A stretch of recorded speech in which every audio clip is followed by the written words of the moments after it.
बिस्मिल्लाहिर्रहमानिर्रहीम। अस्सलाम वालेकुम दोस्तों, कैसे हैं आप सब लोग। उम्मीद करता हूँ बिल्कुल ठीक ठाक होंगे।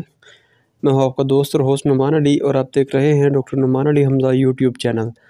दोस्तों, कुर्बानी से कुछ वक्त पहले मतलब कुर्बानी के जो करीब के दिन थे, तब बहुत सारे लोगों के कमेंट्स आए थे। मैं उन पर वीडियोज़ नहीं बना सका और ना ही मैं हर बंदे को रिप्लाई कर सका।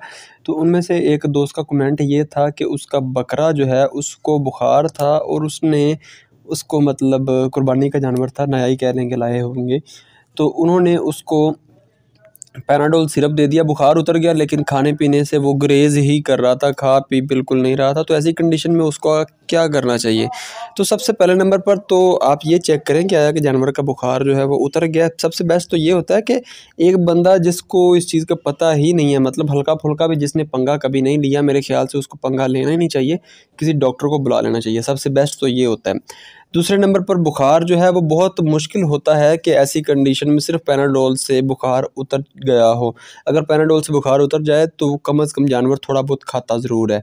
और अगर अल्लाह ना करे जानवर को बुखार आपको लगता है उतर गया लेकिन नहीं उतरा, तो आप ऐसी कंडीशन में जानवर को एलवी-जस्ट पाउडर या फिर कह लें गुड़ और अजवाइन जो है उसका इस्तेमाल करवा सकते हैं, जिससे जानवर का बुखार भी कम होता है और जानवर का मैदा जो है वो भी इस काबिल होता है कि जानवर खाए।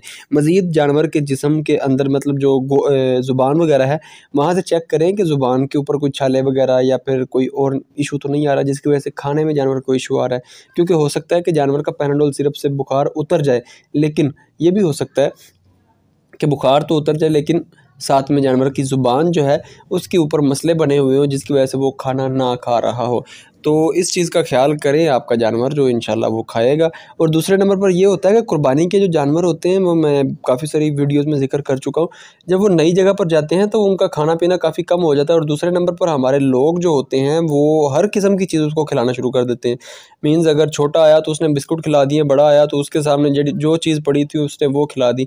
तो ऐसी कंडीशन में जानवर को तेज़ाबियत का मसला भी बन जाता है। तो इस चीज़ का ख़्याल रखते हुए जानवर को थोड़ा बहुत मीठा सोडा जो है आप वो भी पानी में मिक्स करके पिला सकते हैं, अगर आपने ये चीज़ें दी हैं तो। अगर नहीं दी तो फिर इसकी ज़रूरत नहीं है। तो दोस्तों, ये थी मेरी आज की वीडियो। उम्मीद है वीडियो आपको अच्छी लगी होगी। अगर वीडियो अच्छी लगी हो तो लाइक कीजिए, दोस्तों के साथ शेयर कीजिए और कमेंट सेक्शन में अपनी राय का इज़हार ज़रूर कीजिएगा। तो दोस्तों, अपना ख्याल रखिए, घर वालों का ख्याल रखिए और मुझे दुआओं में याद रखिएगा। अल्लाह हाफ़िज़।